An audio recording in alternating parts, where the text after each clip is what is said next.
Bueno, empezamos entonces a grabar. Bueno, en primer lugar, me gustaría saber si pudieron hacer el cuestionario, si tuvieron alguna duda.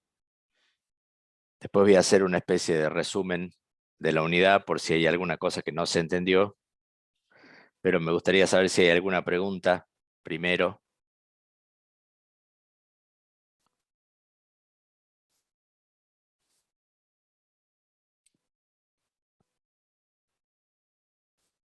¿Alguien que tenga alguna pregunta para hacer?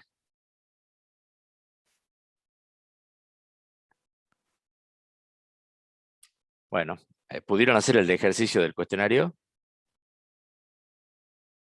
Sí, profe. Bueno, bárbaro. Bueno, empiezo con un resumencito. Por favor, les pido que si hay alguna pregunta que tengan guardada por ahí o que les haya quedado, por más mínima que sea, me interrumpan, ¿sí? No me dejen hablar como loro y así la vamos sacando en el momento y no se queda pendiente, ¿sí? Bueno, vamos a ver primero, como siempre, una breve definición o un breve resumen del propósito de esta unidad. Como saben, vamos a empezar a ver una por una las capas del modelo OSI, empezando por la capa física, ¿sí?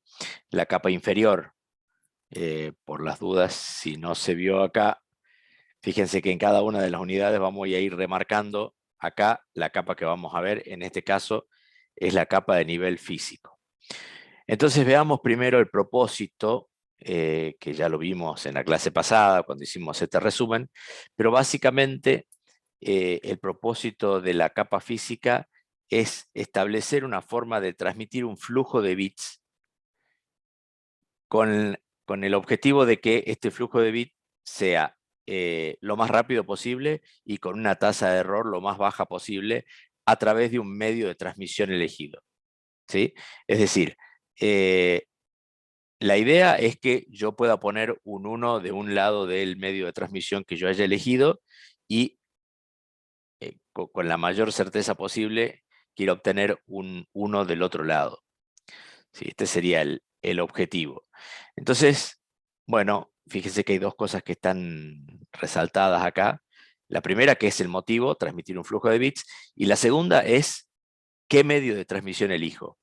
Entonces, una de las, como ustedes saben, los distintos medios de transmisión tienen distintas características y cada medio de transmisión va a ser útil para una función, eh, para un tipo de transmisión que nosotros estemos por hacer, ¿no? O sea, hay medios de transmisión que son más baratos, medios de transmisión que tienen más ancho de banda, medios de transmisión que tienen menor retardo, medios de transmisión que tienen mayor o menor costo.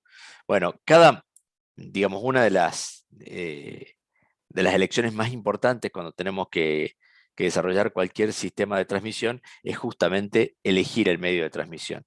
Entonces, para poder elegir el medio de transmisión vamos a tener que saber cuáles son las características que tiene cada uno de ellos, justamente para poder evitar equivocarnos de entrada, ¿no?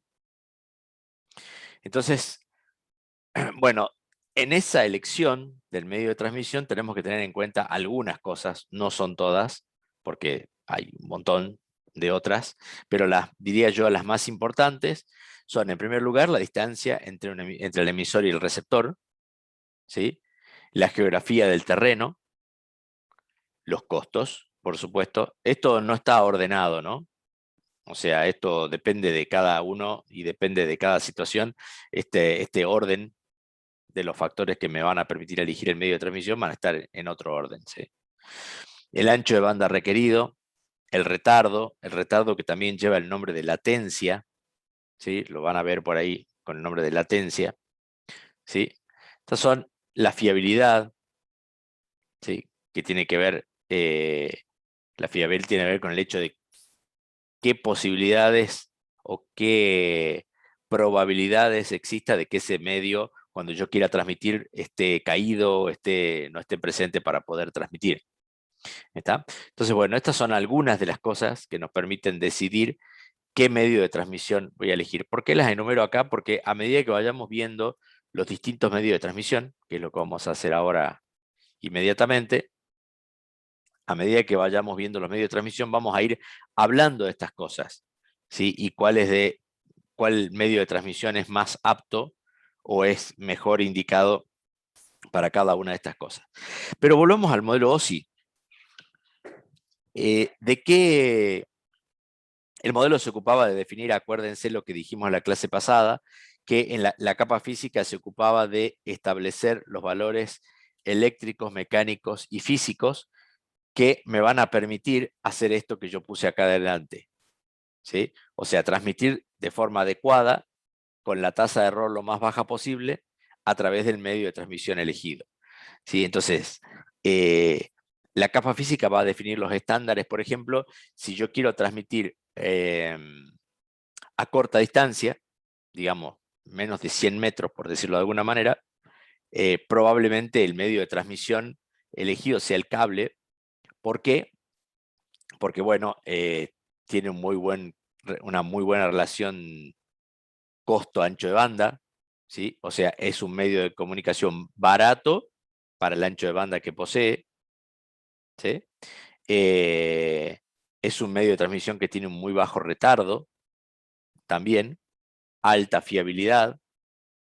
Entonces, cuando la distancia es corta, probablemente yo vaya a elegir un cable. Entonces, la capa física lo que me va a decir o lo que trata de establecer es, de acuerdo al cable que yo elija, porque ya vamos a ver que hay distintos tipos de cable, cuál va a ser el tipo de conector que yo voy a precisar para que tenga la menor pérdida posible, si voy a tener, voy a tener que soldar el cable al conector, si lo voy a tener que crimpar, etcétera, etcétera. Bueno, todos estos detalles, ¿sí? O sea, son de los que se ocupa la capa física. ¿Está? Bueno, como les dije recién, entonces, como la capa física se ocupa de qué manera vamos a transmitir de acuerdo a cada medio de transmisión, no nos queda otra hora que mirar cuáles son los medios de transmisión que tenemos disponibles en nuestro sistema de red. En primer lugar, lo vamos a clasificar para poder ordenarnos un poquito en guiados y no guiados, donde los medios guiados, como su nombre lo indica, son aquellos donde los electrones o los fotones o lo que fuera van a través de una guía, ¿sí? En nuestro caso tenemos como guiados, vamos a ver el cable de cobre y la fibra óptica, ¿sí?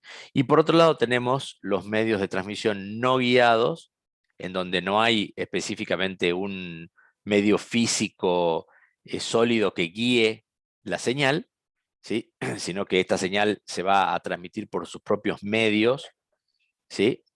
Por las características físicas de la misma señal propiamente dicha, a través de algún medio, ¿sí? Ya vamos a ver cómo se transmiten.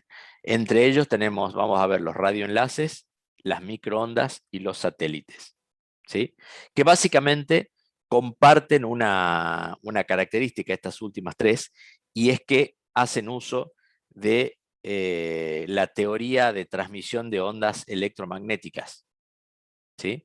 Esta es una teoría que, digamos, se acuñó allá por hace un par de siglos, en los años 1800, ¿sí? 1860, 1870, por ahí, aparece la teoría de las ondas electromagnéticas que básicamente lo que dice es que después de cierta frecuencia, las ondas electromagnéticas se transmiten a través de distintos medios, ¿sí? Específicamente la teoría hablaba del aire, pero después también descubrimos que se puede transmitir en el vacío, en el agua, ¿sí? Pero básicamente hace uso de esta teoría electromagnética, ¿sí? Voy a hacer un resumen chiquitito después de las teorías electromagnéticas que tienen que ver con algunas características físicas importantes cuando hablamos de distintas señales electromagnéticas, ¿sí? Vamos a hablar también de lo que es el espectro electromagnético, ¿sí? Y por qué las señales se comportan en forma diferente de acuerdo a la posición del espectro en el que se encuentran. Bueno, algunas fotitos simplemente. Y por último tenemos medios de magneto-ópticos de almacenamiento, ustedes me dirán, ¿y esto qué tipo de medio de transmisión es? Bueno, nada, son las cintas, los discos, ¿sí? Y ustedes me podrán decir, pero bueno, eso no es un medio de transmisión. Y sí, ¿por qué no? En definitiva, si yo grabo información en un disco rígido, lo mando por correo y lo bajo del otro lado, estoy transmitiendo información. Entonces, bueno, no tenemos mucho problema con eso, ¿sí? Lo tenemos que considerar como un medio de transmisión. Un medio de transmisión que tiene problemas ¿en qué aspecto? A ver quién leyó algo del apunte. En el retardo, exactamente, acá me escriben por el chat. ¿Sí? Los medios magneto-ópticos de almacenamiento tienen problemas con el retardo, son lentos. ¿Sí? En los anteriores, cuando hablamos del tiempo de llegada desde el origen al destino, estamos hablando del orden de los milisegundos, y en el caso del transporte de medios magneto-ópticos, ¿sí? De almacenamiento, estamos hablando probablemente de horas o días. Entonces, si bien tienen buen ancho de banda, ¿sí? Porque a pesar de la demora, el ancho de banda es bueno, ¿sí? Porque transportan mucha cantidad de información, pero el retardo es, para muchas aplicaciones no nos va a servir. Pero no dejamos de considerarlo como un medio de transmisión, ¿sí? Y acá queda esto, ¿no? O sea, hasta aquí vamos a llevar, o sea, no vamos a estudiar otra cosa de los medios de almacenamiento magneto-óptico, nos interesa los guiados y los no guiados. Bueno,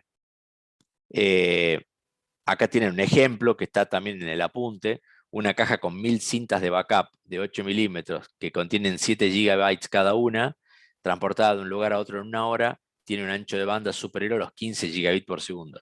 Esto simplemente es un cálculo rápido para ver que, para entender que los medios electro-ópticos de mantenimiento, no magneto-ópticos de mantenimiento, no tienen problemas con el ancho de banda, sino que tienen problemas más bien con el retardo. Bueno, vamos a empezar a ver los medios guiados. Básicamente, el primer medio guiado que vamos a ver son los cables de cobre.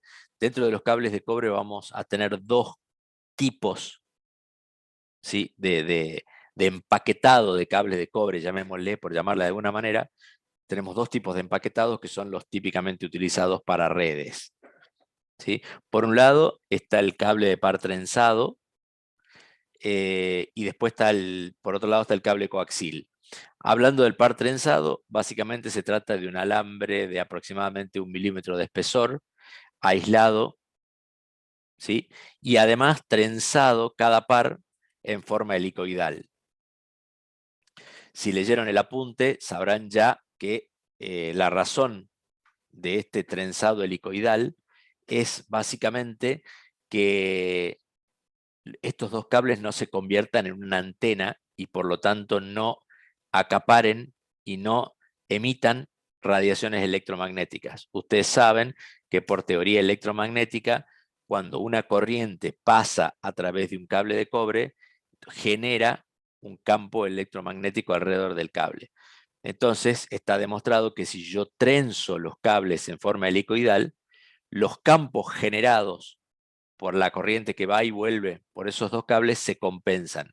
Entonces, si el trenzado está bien hecho, geométricamente bien hecho, estas radiaciones electromagnéticas se deberían compensar y la radiación emitida por ese cable, ¿sí? Debería ser mínima. Por eso es que los cables se trenzan de a pares en forma helicoidal. O sea, para evitar que si yo pongo 4 pares de cables, como es el caso del par trenzado, de los pares trenzados, de los cables UTP, si yo pongo 4 pares uno al lado del otro, la interferencia electromagnética que puede existir entre ellos sea la mínima posible, ¿sí? Después ya vamos a ver que los cables de par trenzado se clasifican en clases, ¿sí? Y básicamente estas clases tienen que ver con lo que se llama la tirantez del cable, ¿sí? La tirantez del cable no es que si está más tenso o menos tenso, sino tiene que ver con la cantidad de vueltas por metro o vueltas por centímetro que tiene ese cable. Mientras más vueltas del trenzado helicoidal tenga, mejor va a ser la aislación electromagnética y por lo tanto voy a poder transmitir señales de mayor frecuencia utilizando esos cables. ¿Sí? Entonces, ustedes saben que existen cables de clase, bueno, los cables de clase 1 que prácticamente no existen ya, pero los que se conocen hoy en día son los cables de clase 3 y los cables de clase 5, ¿sí?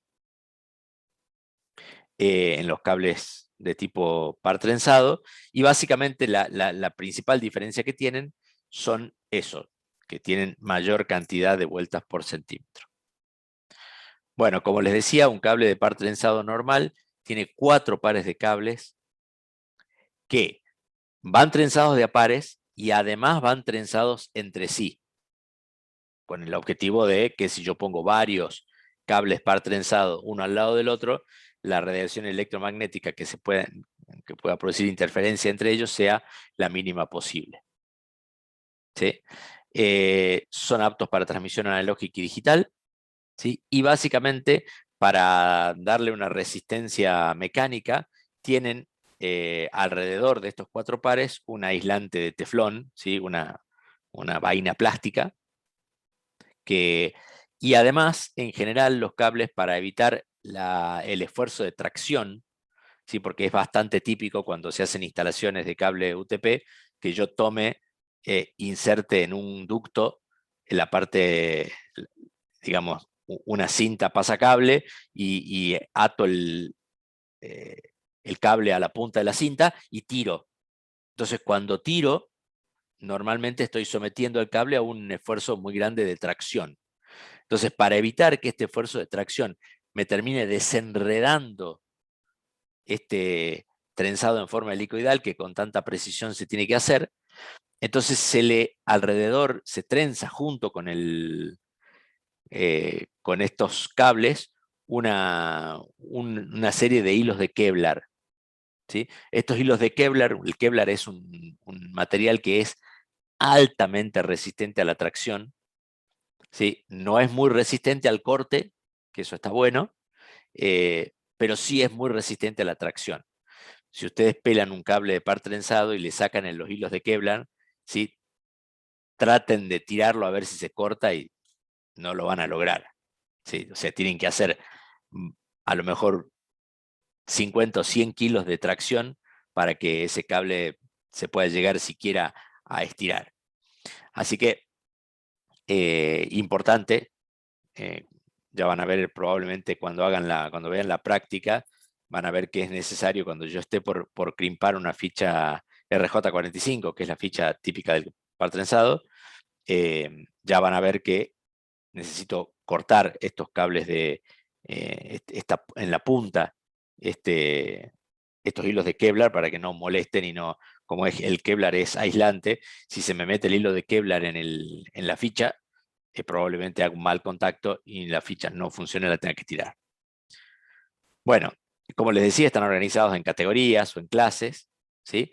Categoría 3, categoría 5, ¿sí? Y básicamente tienen que ver con la cantidad de vueltas por centímetro. Acá tienen en la foto que aparece ahí arriba, tienen un cable que es categoría 3. En este caso, fíjense que el trenzado es bastante pobre, ¿sí? Tiene poquititas vueltas. ¿Sí? Acá, cuando ven en la foto de abajo, ya ven un cable que es categoría 6, ¿sí? Y que ya vamos a ver que tiene algunas diferencias, pero fíjense que claramente se nota que el trenzado es mucho más tirante, tiene una tirantez mayor, o sea, tiene más cantidad de vueltas por centímetro. Bueno, aparte de eso, la categoría 6 tiene una novedad, ¿sí? Y es que en el medio tiene un alma de plástico, de teflón, en forma de cruz, para separar cada par de cable, como se ve acá en esta foto del corte que hay acá en el medio. ¿Sí? Entonces tiene dentro del, lo verde acá vendría a ser, vendría a ser la vaina de teflón, ¿sí? Y esta cruz del medio es este plástico blanco que aparece acá en la foto de la derecha, que separa los 4 pares. Esto, si bien pareció una buena idea en un principio, A la larga se fue, digamos, descartando, porque este alma de acá hace que sea muy complicada la instalación de este cable, porque ustedes saben que cuando el cable pase por un ducto que tenga una curva, ¿sí?, cerrada, este ducto va a tender a achatarse y probablemente, como es de plástico, pase que durante el transcurso de esa curva, alguno de los cables se pase al lado del otro, ¿sí?, perdiendo el efecto de aislación que tenía el alma de plástico. ¿Se entiende esto? ¿O hay alguna duda?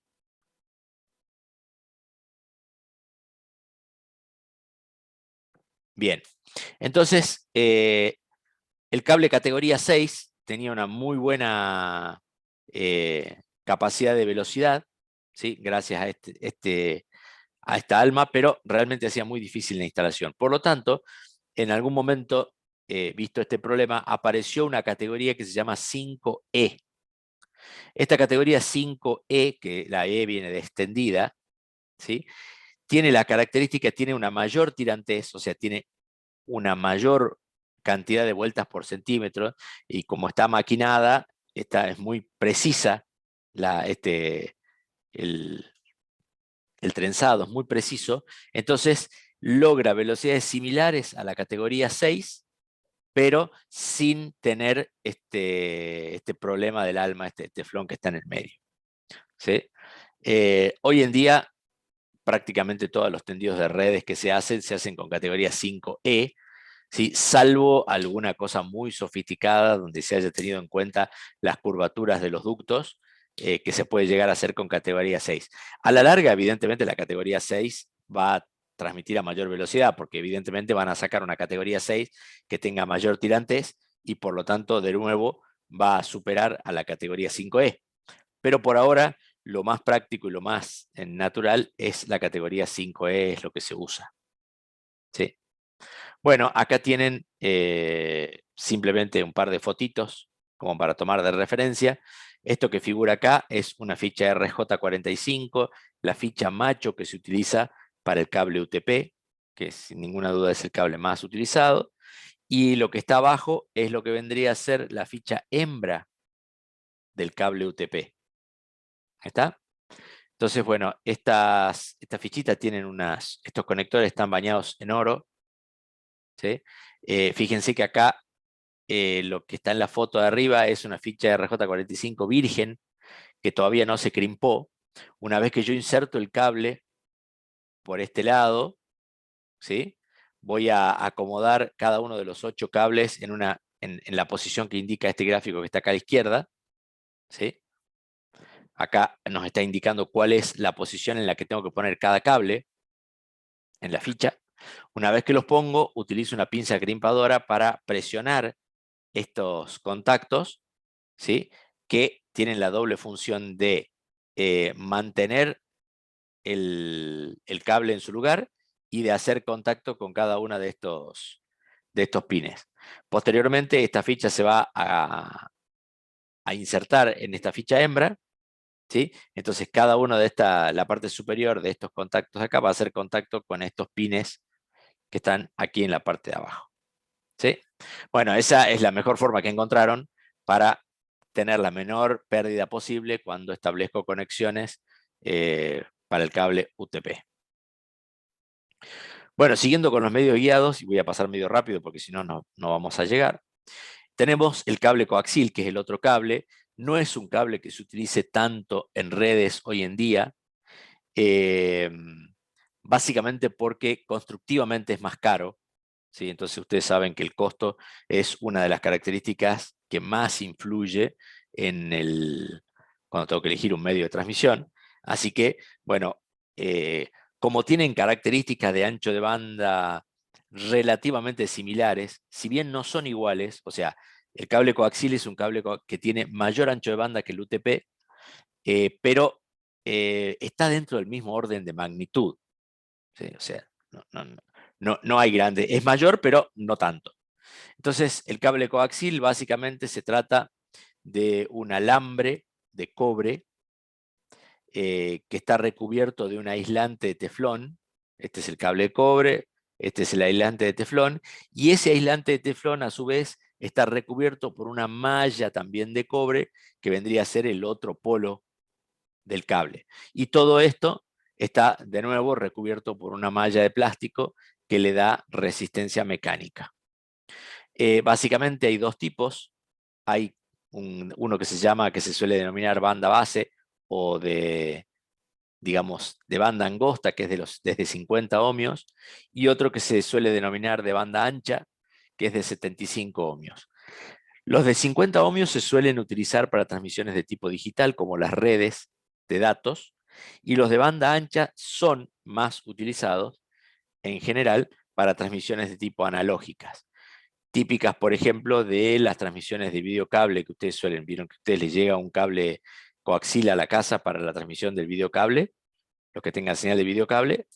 Bueno, en general, para el videocable se utiliza este de 75 ohmios y para las conexiones de redes de datos se utilizan las de 50 ohms.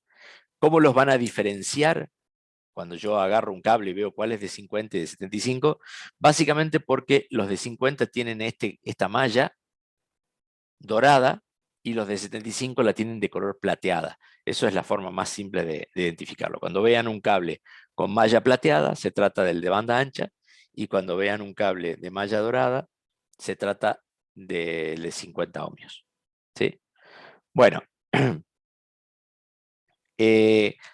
como pueden ver en estas imágenes, la principal característica que tienen, fíjense que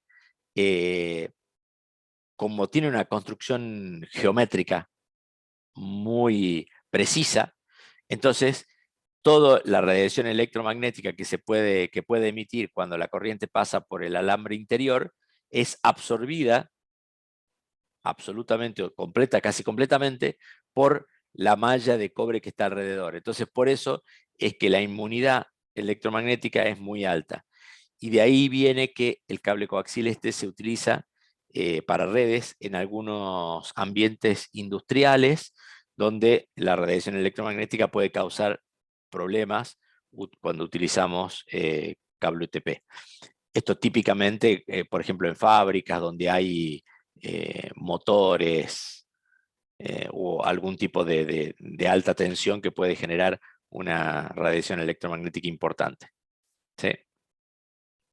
Así que bueno, básicamente, si bien se usan poco, se pueden utilizar cuando yo tengo algún problema de interferencia electromagnética. Acá en esta foto de la izquierda tienen un cable coaxil con la famosa malla plateada, ¿sí? Que por supuesto se trata de un cable de 75 ohms. Acá tienen los conectores, ¿sí? Estos conectores se llaman B larga NC, BNC, ese es el nombre que reciben, y básicamente tienen estos tres componentes: el cuerpo en sí, el pin central que va metido acá adentro, ¿sí? Se inserta por ahí atrás. Una vez que yo crimpo el cable de cobre acá en este pin, se lo inserta y posteriormente la malla se abre y se pone alrededor de la culata del conector y se crimpa con este otro dispositivo. ¿Sí? Entonces, sin soldar, como pudieron ver, tanto los cables UTP como los cables coaxil son sin soldadura. ¿Sí? ¿Por qué no se sueldan? Básicamente porque hay componentes de plástico que cuando yo caliento, si yo llegara a calentar este material, esto se puede llegar a derretir y, digamos, establecer un cortocircuito o algo que no deseo. Esta otra ficha que está acá en el medio abajo se llama ficha T y básicamente es, digamos, tiene un macho en este lado que se conecta normalmente al equipo, a la computadora, y tiene dos hembras que permiten la continuación del canal. Entonces, cuando yo hago, como esto se utiliza mucho para la topología de tipo bus, que ya vimos la clase pasada, entonces yo voy conectando cables y voy enganchando un cable al otro utilizando esta ficha T. ¿Dudas? ¿Hasta acá? Bueno, seguimos entonces con los medios guiados. El tercer medio guiado que tenemos es la fibra óptica. ¿Por qué aparece la fibra óptica? Bueno, la razón principal es muy sencilla. La velocidad de propagación de un electrón, que es lo que corre por dentro de un cable de cobre, es varios órdenes de magnitud menor a la velocidad de propagación de un fotón, ¿sí? Que es la partícula, mínima partícula que se mueve cuando yo muevo luz, ¿sí? O sea, cuando muevo electricidad, se mueven electrones. Cuando muevo luz, se mueven fotones. Como los fotones van mucho más rápido, o sea, la velocidad de propagación de la luz es muchísimo mayor que la velocidad de propagación de la electricidad, entonces se empieza a utilizar el concepto de fibra óptica. ¿A partir de qué principio básico funciona la fibra óptica? Bueno, tiene que ver con un dispositivo, ¿sí? que está construido en óxido de silicio, plastificado, o sea, es como un vidrio plastificado, vendría a ser, ¿sí? Que tiene una característica especial que se llama reflexión total interna, ¿sí? ¿Qué significa? Que si yo pongo un rayo de luz en ese medio de transmisión, este se va reflejando por las paredes, ¿sí? de este medio hasta salir por el otro lado. O sea, es una guía de ondas lumínicas. ¿Está? Básicamente, bueno, ahí en el apunte, no voy a entrar en detalle en eso, pero bueno, utilizando la ley de Huygens, se puede establecer que un rayo de luz que ingresa a este, a este canal, que vendría a ser como un tubo espejado, así como para entenderlo rápido, una fibra óptica es como un tubo espejado, ¿sí? Entonces, cuando yo inyecto un haz de luz por una punta, este va reflejándose en las paredes del tubo internas hasta salir por el otro lado. Bueno, dentro de las fibras ópticas hay dos tipos, las multimodo y las monomodo. Las multimodo tienen dos características, una que puede ser de índice escalonado y otra que puede ser de índice gradual, ¿sí? Básicamente, esta clasificación tiene que ver con cómo fueron desarrollándose, cómo se fueron mejorando las fibras ópticas a raíz de un problema que existe muy importante en las fibras, el principal problema en las fibras, que se llama dispersión cromática. Esta dispersión cromática hace que a medida que yo tengo una fibra óptica muy larga, a medida que yo aumento la longitud de esta fibra óptica, los haces de luz, algunos tipos de haces de luz se pueden ir retrasando, produciendo errores, ¿sí? en la detección, ¿sí? Porque ustedes saben que la fibra óptica tiene una característica y es que solo se pueden transmitir señales digitales, ¿sí? ¿Por qué? Porque yo tengo dos estados posibles, o prendido o apagado, lo que vendría a representar un 1 el prendido y un 0 el apagado. Entonces, si yo voy, es como si, imagínense que yo estoy prendiendo una lucecita en la punta de la fibra donde le digo 1, 0, 1, 0, 1, 0, voy prendiendo y apagando, ¿está? Y entonces, esto, cuando la fibra es muy larga, yo tengo que, eh, se puede producir un retraso, entonces lo que yo para mí en algún momento era un 1, ¿sí? Se puede convertir en un 0 y viceversa, lo que era un 0, si se me empieza a retrasar el haz de luz, se puede convertir en un 1 y empieza a producir errores. Entonces, la principal fuente de errores en una fibra óptica, esto como dato importante, es la dispersión cromática. ¿Y qué hace la dispersión cromática? Me limita la distancia a la cual yo puedo transmitir con una fibra óptica, que no es lo mismo que en el caso del cable. En el caso del cable, el principal problema es la atenuación, ¿sí? O sea, la atenuación, que se trata de la pérdida de potencia a medida que la electricidad circula por el cable, va perdiendo potencia hasta que no tiene más potencia, ¿sí? Hasta que se queda en cero y ya no puede ser detectada. En el caso de la fibra óptica, primero está la dispersión cromática y después la atenuación. No quiere decir que en la fibra óptica no haya atenuación, pero en una fibra óptica de buena calidad la atenuación es muy baja, mucho más baja que el cable. Entonces, por eso un cable normalmente no llega a distancias de más de 1 o 2 kilómetros, como mucho, en el caso del coaxil, en el caso del UTP mucho más cerca, pero una fibra óptica puede llegar hasta los 50, 60 kilómetros. Bueno, fibras multimodo de índice escalonado significa que la frontera entre los dos medios de transmisión a donde se refleja la señal es escalonada. En el caso del índice gradual, la frontera es, digamos, va cambiando más lentamente desde un índice de refracción, el índice de refracción del núcleo y el índice de refracción de la cubierta, ¿sí? De lo que recubre al núcleo. Entonces, en cambio, en las monomodo, que son de índice escalonado, definitivamente, la característica más importante que tienen es que el núcleo es muy finito, ¿sí? Es tan finito que el haz prácticamente no rebota, sino que simplemente el haz se mantiene lineal ¿sí? A través de todo el núcleo. Entonces con eso evita o disminuye muchísimo este problema de la dispersión cromática. Para que ustedes tengan idea a qué distancia puede llegar en cada una, en el caso de la índice escalonado, que es una fibra que ya no existe, que no se consigue en el mercado, fue la primera fibra que existió y puedo llegar como mucho a 2-3 kilómetros, o sea, prácticamente la misma distancia que un cable coaxial.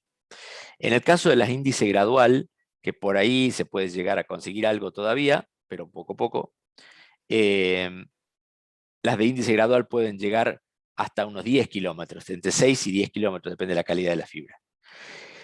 Pero en las fibras monomodo, debido a que se reduce tanto este índice, este error de dispersión cromática, en las monomodo podemos llegar hasta cientos de kilómetros.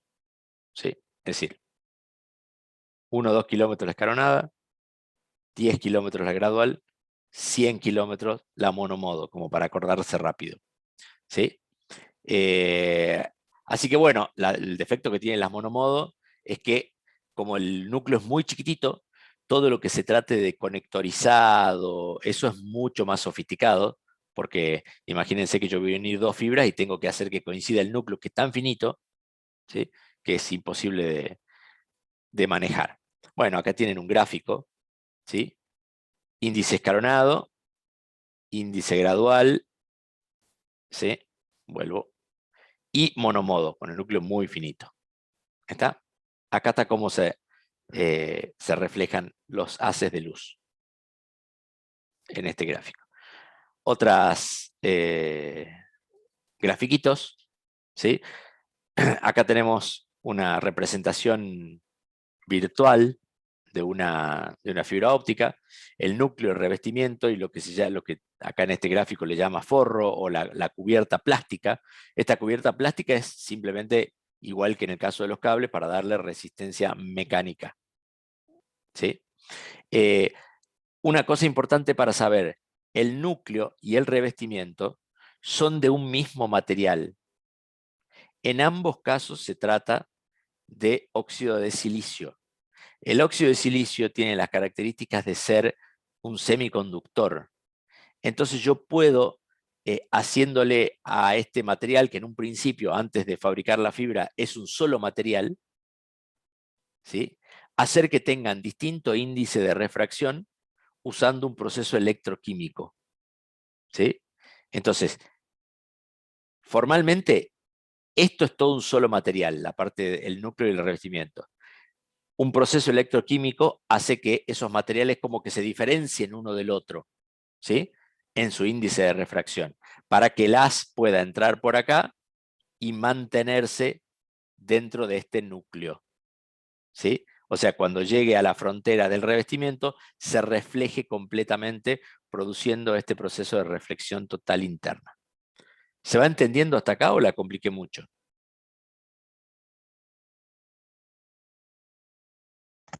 Sí, profe, sí se entiende. ¿Se entiende? Bueno, Sí. gracias. Entonces, veamos cuáles son las ventajas de la fibra óptica con respecto al cable. Bueno, básicamente tiene un gran ancho de banda, ¿sí?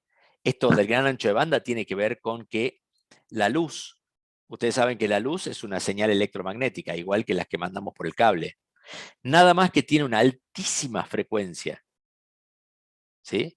En el espectro electromagnético la luz está al final, ¿sí? Es una señal electromagnética de altísima frecuencia.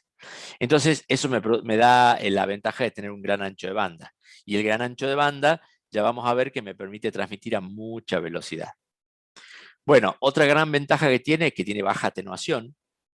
Como les decía, tiene una atenuación de muchos órdenes de magnitud menor que un cable y por lo tanto me da un gran alcance. Tal es así que me da más problemas el problema del error, ¿sí? Los errores que me produce el problema de la dispersión cromática que la atenuación en sí.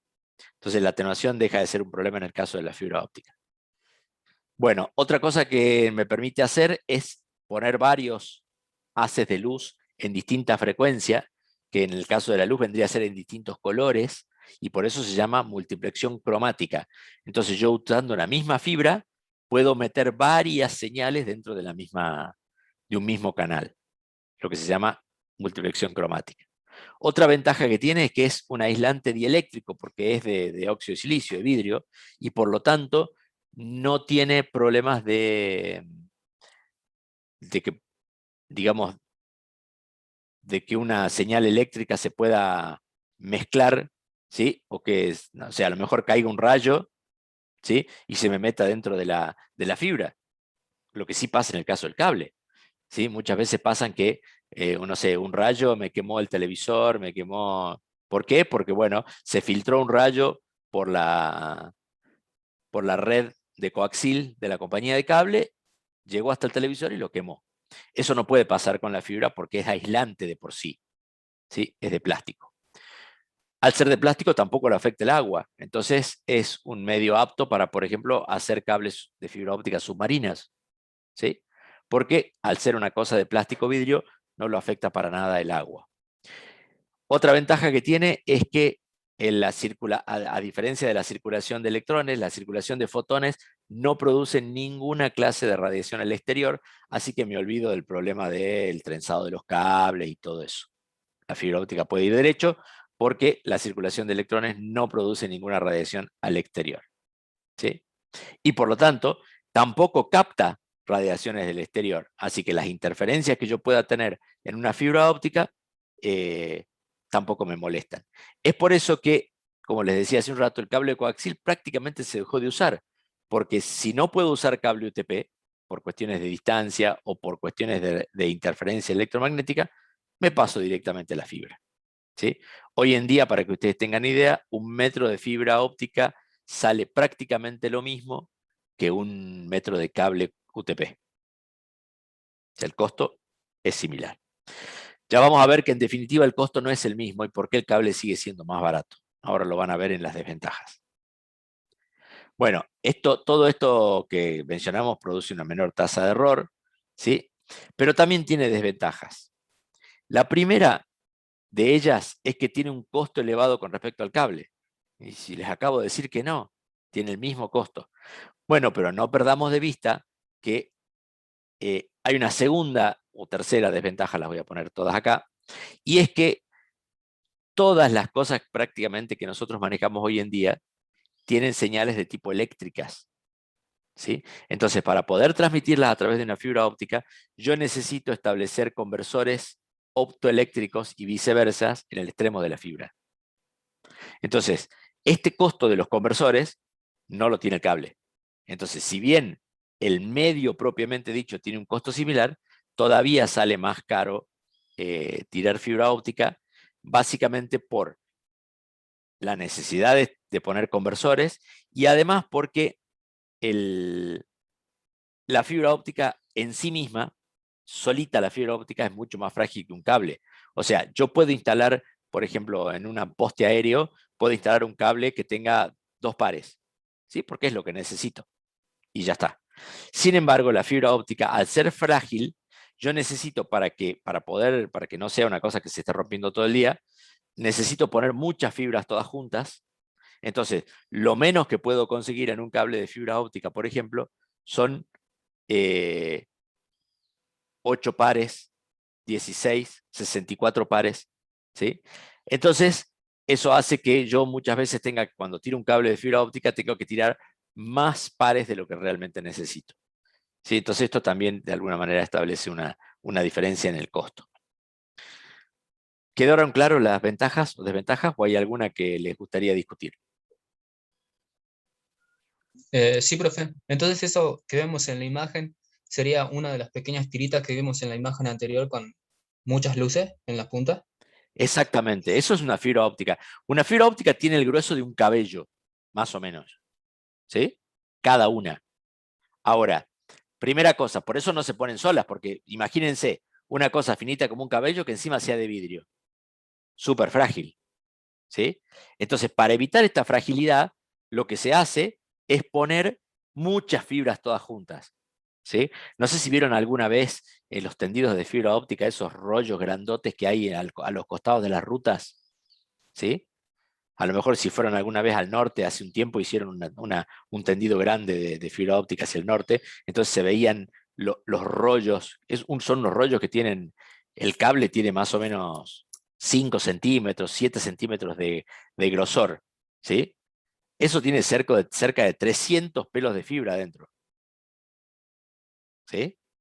Y además, entre cada uno de esos pelos de fibra, para evitar este problema de rotura, se le pone un gel, se llama gel tixotrópico, ¿sí? Este gel permite que las fibras queden por dentro de la vaina negra, esa gorda, queden como flotando, ¿sí?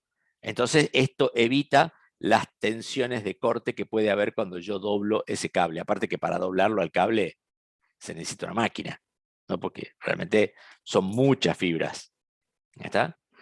Lo que pasa es que, claro, un bodoque de estos de 300 fibras cuesta muy caro, ¿sí? Y probablemente en un principio no necesite las 300 fibras, a lo mejor necesito dos, simplemente.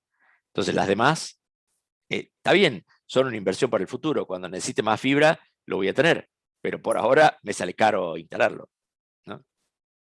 Ese es el punto. De todas maneras, a medida que esto se va, a medida que, como ustedes saben, cuando una tecnología va logrando economía de escala, ¿sí?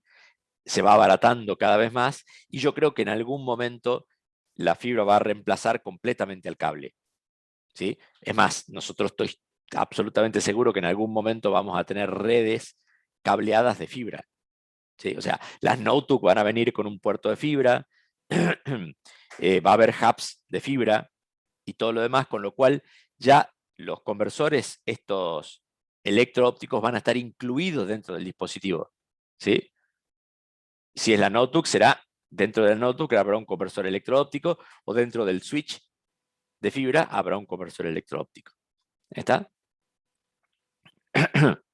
Y tal vez en algún momento pase que la mayor parte de las señales que nosotros manejemos dentro de una computadora, por ejemplo, sea óptica, ¿sí? Con lo cual ya no voy a necesitar la conversión.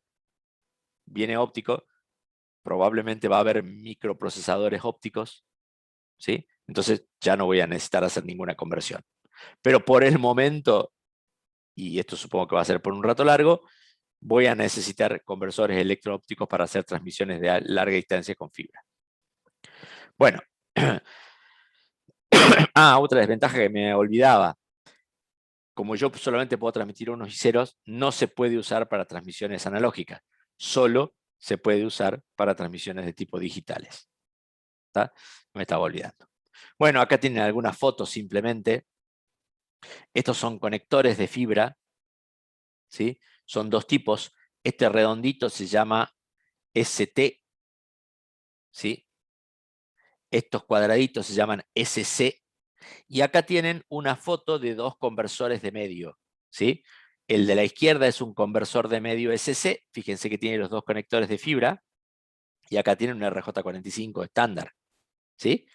Entonces acá puedo, con este aparatito, puedo vincular un enlace de fibra que va a venir por acá con mi red cableada eléctrica que va a venir con un cable UTP normal al switch, ¿sí? La foto de la derecha se trata de un conversor también electro-óptico, pero con este tipo de conector redondito, el ST. También tiene un RJ45 acá y los dos conectores ST en este caso. Los conectores ST son los conectores viejos, ¿sí? Estos se están deprecando, prácticamente no se usan. Hoy en día todos los conectores que se usan prácticamente son del tipo SC. La ventaja que tienen los SC con respecto a este ST es básicamente que son más baratos porque son todos de plástico, y además de eso es que son polarizados. Es decir que, fíjense que como están juntitos así, los SC no eran polarizados, entonces era fácil cambiar transmisión y recepción. No sé si se dieron cuenta en las fotos que para establecer un canal bidireccional de fibra yo necesito 2 pelos. ¿Sí?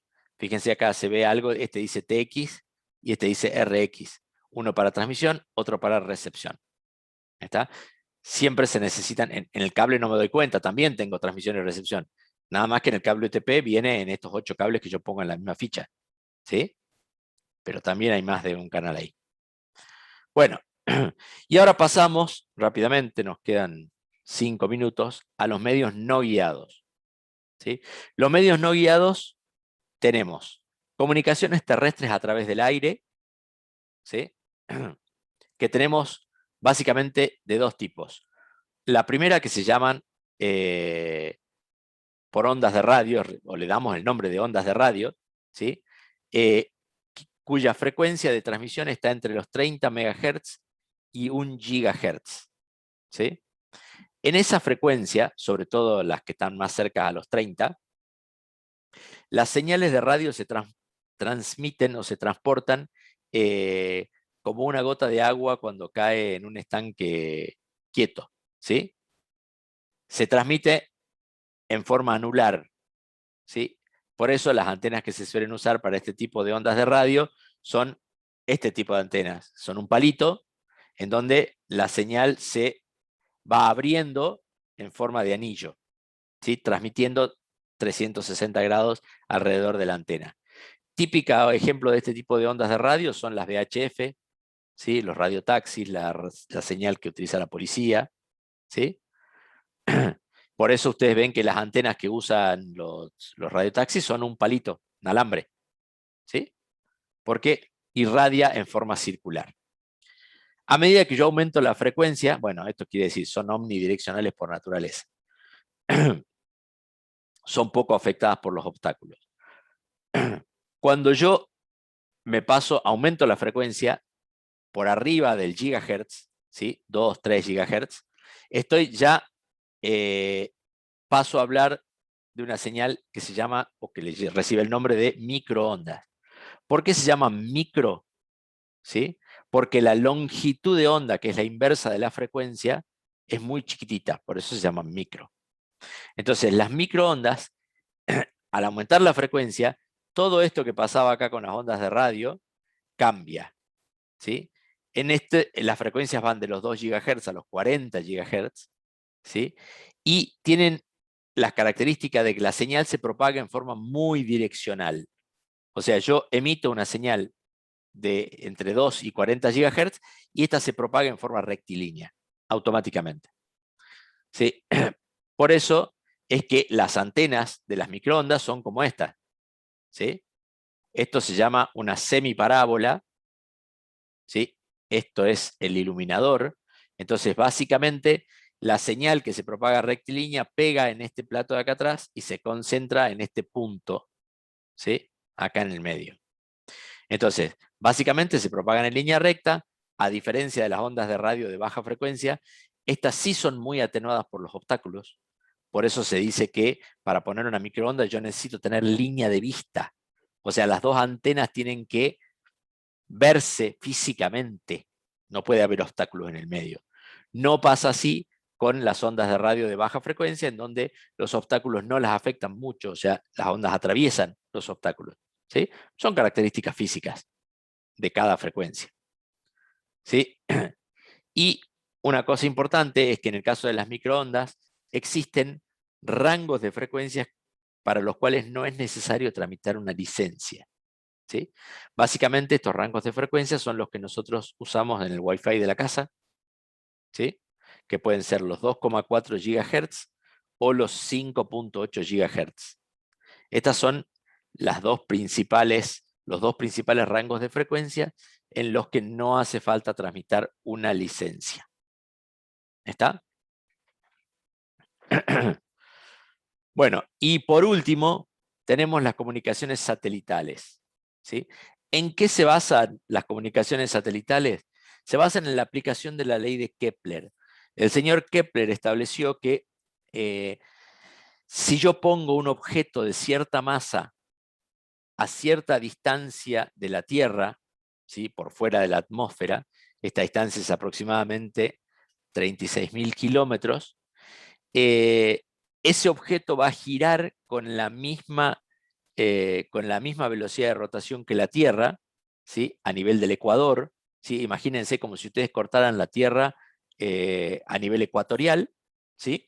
Y a 36.000 kilómetros de distancia del ecuador, ustedes ponen un satélite que tiene que tener una determinada masa, por eso son todos muy pareciditos, ¿sí? Y esta determinada masa hace que el satélite se quede quieto, ¿sí? Con respecto a un punto de la superficie terrestre.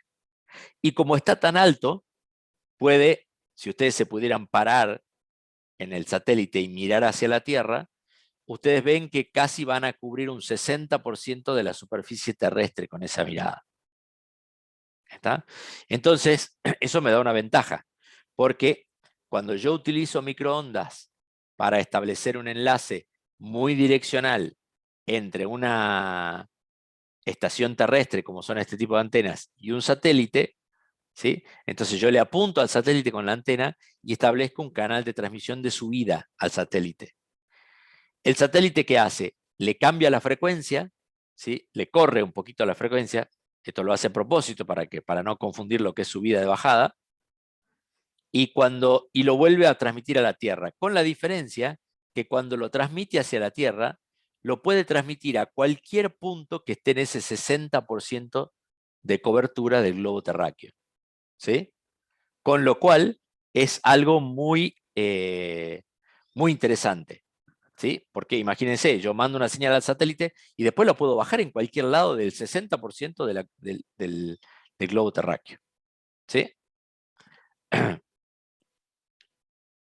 Bueno, todo esto ya lo dije. Es como una antena repetidora de señales ubicada a 36.000 kilómetros de altura. ¿Está?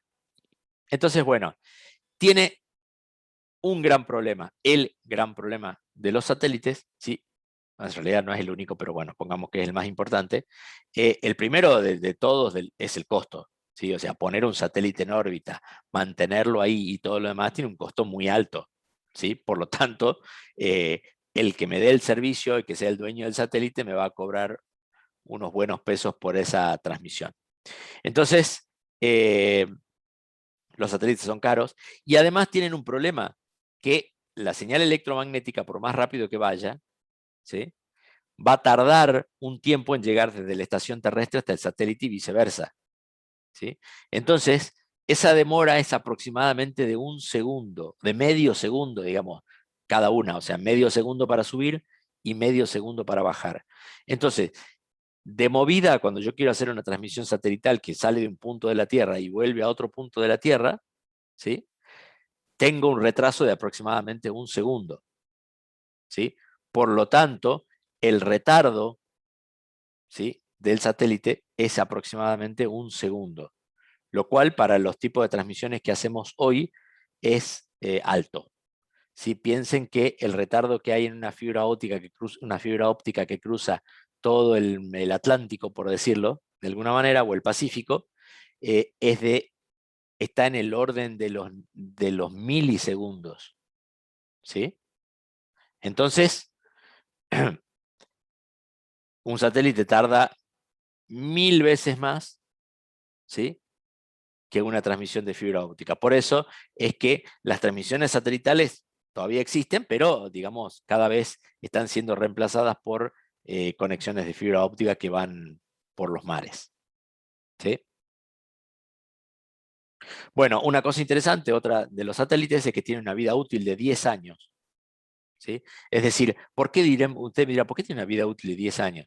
Bueno, básicamente porque para poder mantenerlos en órbita necesitan de un combustible sólido que va cargado al momento de lanzar, ¿sí? Que prende unos pequeños cohetes acuérdense que a 36.000 kilómetros de distancia de la Tierra no hay gravedad, entonces para poder mantenerlo en órbita al satélite, que obviamente va a tender a moverse, ¿sí? Se necesita un combustible sólido, y ese combustible sólido en algún momento se agota. Entonces, se calcula que aproximadamente el satélite tiene 10 años de vida útil. ¿Qué pasa después de esos 10 años? Bueno, en algún momento, la idea, ¿se acuerdan del proyecto esto de los transbordadores espaciales de Estados Unidos? Bueno, este proyecto surge con ese objetivo. Me voy con una nave espacial a la estratosfera, busco los satélites y dejo uno nuevo en el mismo lugar. Bueno, como ustedes saben, tuvo varios, es un proyecto muy caro, un proyecto que tuvo varios intentos fallidos, con lo cual hay varias tripulaciones que murieron ahí en el intento. Entonces, hoy en día ese proyecto ya no existe más y los satélites después que pierden, digamos, con el último resabio de combustible que les queda, los sacan de órbita a propósito, ¿sí?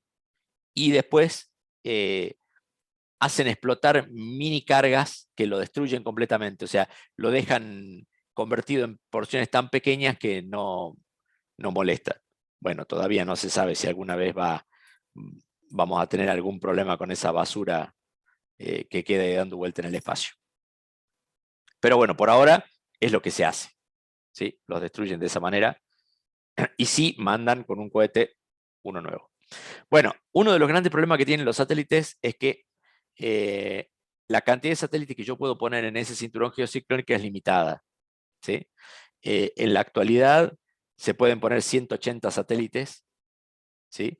Calculo que, calculo que hay, hoy en día, si bien esto está mejorando, pero no se puede poner un satélite a más de 2 grados en el círculo ecuatorial, por lo tanto, se pueden poner 180 satélites, y estos 180 satélites, digamos, son pocos, entonces se están peleando por una posición de satélite. ¿Sí?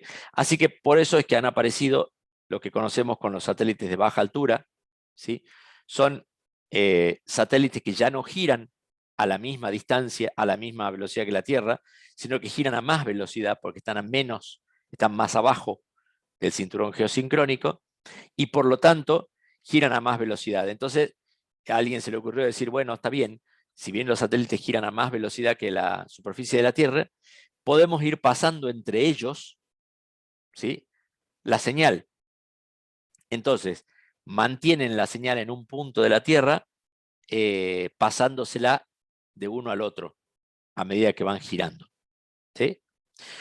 Básicamente hoy en día tienen muchos usos, pero el más conocido son las comunicaciones satelitales en cualquier parte del mundo, ¿sí? Vieron que ustedes pueden comprar un celular especial, que es un celular medio grandote con una antena gorda, que lo usa la gente, por ejemplo, no sé, que se va a hacer una expedición por el Amazonas, entonces como en el medio del Amazonas no hay ninguna señal del celular, entonces compran un celular satelital que tiene cobertura en cualquier parte del globo, ¿sí? Para poder comunicarse en el caso de que de que tengan algún problema, ¿sí? Y los vayan a buscar. Entonces, bueno, esa es la aplicación hoy en día más utilizada de los satélites de baja altura. No es la única, pero es la que más se conoce, ¿sí? Fotos. Acá tienen una foto de cómo los satélites GEO a nivel ecuatorial, como les decía recién, ¿sí? Los satélites de media órbita y los de baja órbita, que tienen acá, ¿sí? Y hay satélites que giran más lento, pero no tienen mucha utilidad hoy en día, que son los GEO, ¿sí? Que están más afuera del cinturón geosincrónico y por lo tanto giran más lento, ¿sí? Acá tienen una foto de un satélite. Básicamente, estas aletas que ustedes ven al costado son placas solares simplemente que le dan la posibilidad de alimentación a toda esta electrónica que hay acá. Y acá tienen dos antenas, una antena de subida y una antena de bajada. ¿Está? Y después por ahí están los cohetitos que no se ven acá en este gráfico, pero que ubican a ese satélite para que no se salga de su órbita. Con esto terminamos, esta creo que es la última, sí. Así que me gustaría saber si hay alguna cosa sobre la que quieran volver, ¿sí? ¿Hay alguna cosa que no se entendió? A ver, acá me preguntan por el chat. ¿La tirantez también está relacionada con la velocidad o solo con la interferencia electromagnética? A ver, lo que pasa es que la tirantez de un cable, volvamos a los cables, la tirantez entonces se refiere a la cantidad de vueltas para alguno que se quedó desconectado. La tirantez es la cantidad de vueltas que tiene un cable coaxial por centímetro. ¿Sí? Baja tirantez, el gráfico de arriba, alta tirantez. Está relacionada con las dos cosas, porque mientras menos interferencia yo tenga, más velocidad, más frecuencia le voy a poder meter a las señales que van por ese cable y por lo tanto voy a poder obtener mayor velocidad. ¿Sí? O sea, en realidad la tirantez es directamente proporcional a la frecuencia y por lo tanto directamente proporcional a la velocidad a través que yo de la señal que yo puedo meter por ese cable. ¿Responde esto a tu pregunta?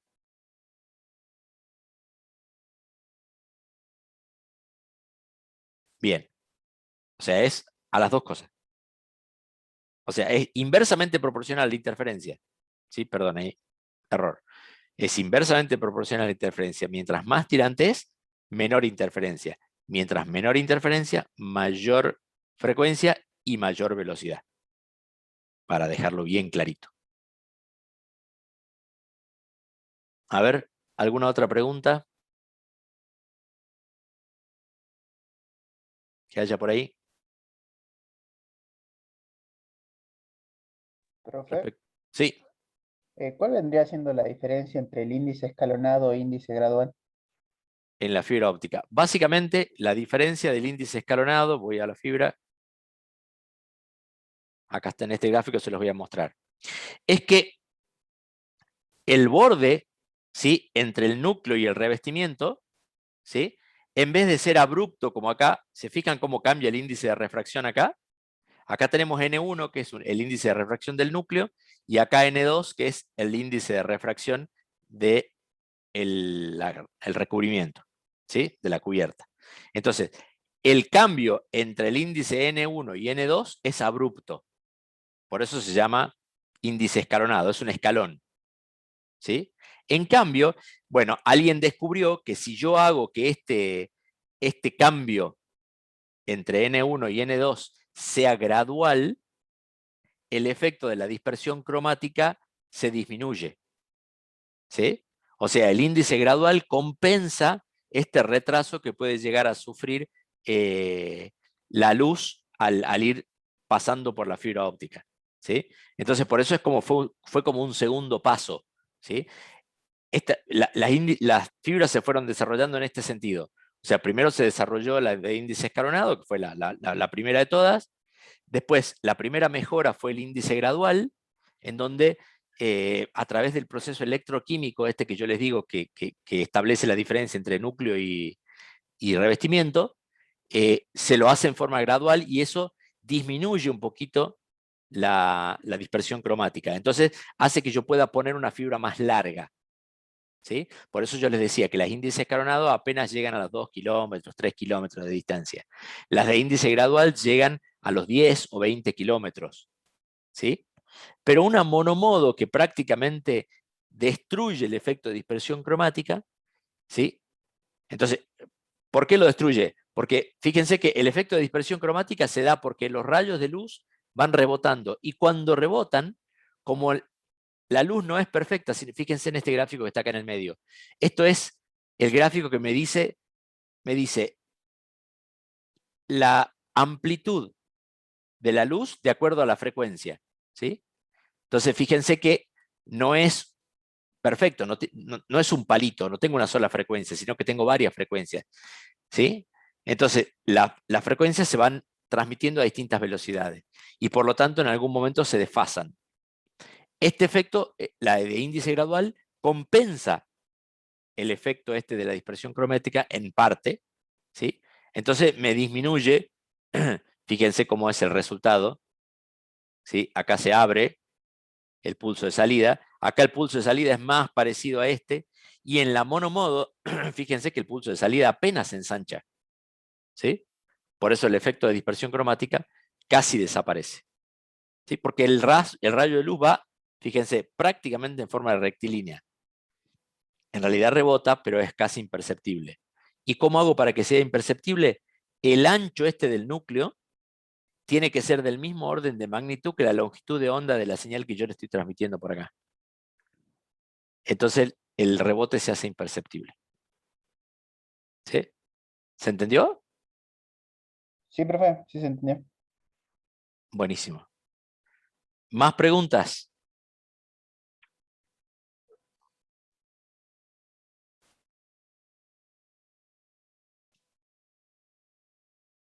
Sobre cualquiera de los temas.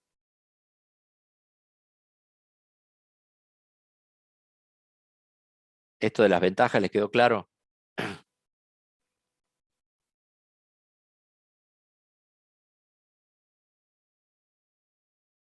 Profe, Diga.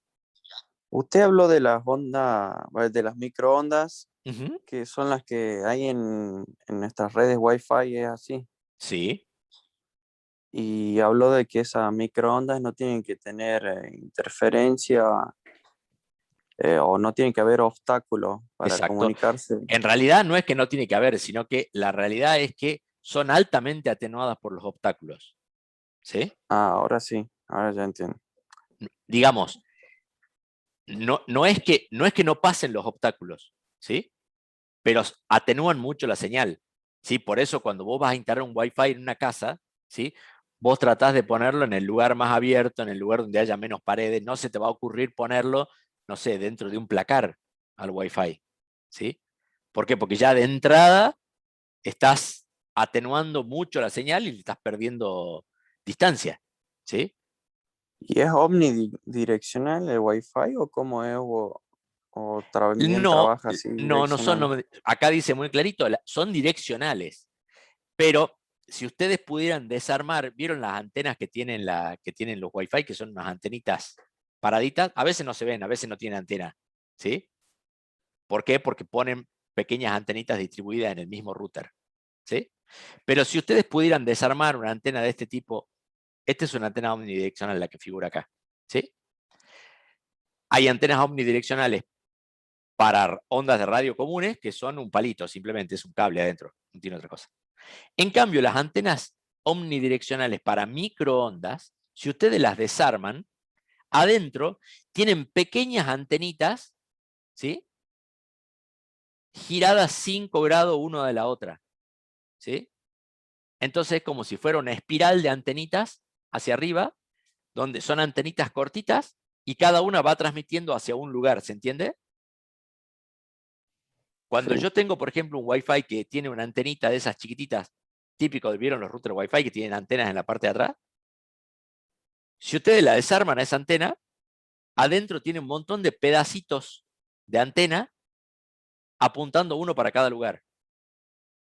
Pero la realidad es que, o sea, ustedes las ven como si fuera una antena omnidireccional, pero internamente son antenas direccionales, apuntadas hacia distintos ángulos. ¿Está? ¿Se entiende el Sí, concepto?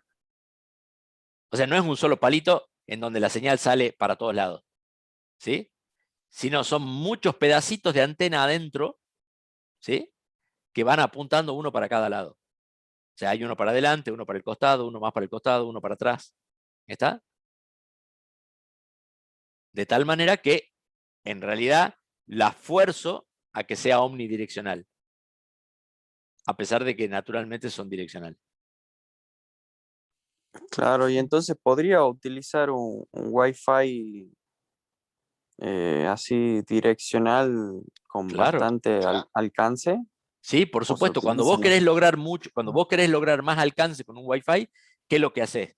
Te compras o le cambiás la antena al router, vieron que algunos routers vienen con antenas que son detachables, que se pueden sacar. Le podría cambiar esa antena y poner una antena direccional. O sea, supongamos que yo tengo un salón grande, ¿sí? Que tiene 50 metros y le quiero poner Wi-Fi a todo. Entonces yo tengo una opción de ponerle un direccional, un omnidireccional en el medio, ¿sí? O también podría poner un equipo en una esquina del salón, ¿sí? Apuntando con una antena que no sea omnidireccional, sino que sea, por ejemplo, corner, ¿sí? Hay antenas que son corner, o sea que corner significa esquina. Entonces, tienen dos platos en donde distribuyen la señal, pero con un ángulo de algunas de 60 grados, algunas de 90 grados, algunas de 120 grados. ¿Está? Entonces yo podría hacer eso. ¿Sí? Poner una esquina con una antena que sea más direccional. ¿Por qué es conveniente eso? Porque cuando yo quiero hacer la omnidireccional, yo tengo que dividir la potencia del router en todas esas antenitas, una para cada lado. ¿Sí? En cambio, cuando yo la hago direccional, puedo concentrar toda la potencia en una sola dirección. ¿Está? Y obtener más distancia. ¿Se entiende? Sí, Así que sí, se puede poner direccionales. De hecho, cuando vos querés hacer enlaces a larga distancia, usando la misma frecuencia del Wi-Fi, yo lo que hago es cambiar por este tipo de antenas que ustedes tienen en la foto acá abajo. ¿Sí? Esta antena, ¿qué hace? Concentra explícitamente toda la señal en esa dirección, la dirección en la que apunta el iluminador. Entonces, del otro lado le voy a poner otra antena igual que esta, ¿sí? Apuntando hacia esta. ¿Sí? O sea, las antenas se apuntan mutuamente. Entonces voy a aprovechar toda la potencia que yo quiero transmitir en una sola dirección. Entonces, con la misma potencia de un router Wi-Fi que yo normalmente en una casa tengo una distancia de 30 metros, 20 metros, ¿sí? Poniendo dos antenas de este tipo, yo puedo llegar, no sé, a 500 metros. ¿Se entiende? Porque concentro la potencia todo en esa dirección. No la voy distribuyendo.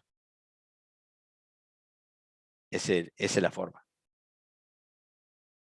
Por supuesto que estas dos antenas deberían tener línea de vista, ¿sí? Porque ya les dije que los objetos atenúan. Entonces, a medida que yo le pongo algún objeto en el medio, voy a tener más atenuación y voy a tener menos distancia. ¿Sí? No sé si quedó clara la pregunta. sí, sí. Es todo un tema, esto de las antenas, un tema de estudio largo, ¿no? Hay mucha bibliografía de esto si les interesa. Cómo se hace el cálculo de las antenas de microondas. Bueno, más preguntas. Ya estamos recontrapasado de tiempo.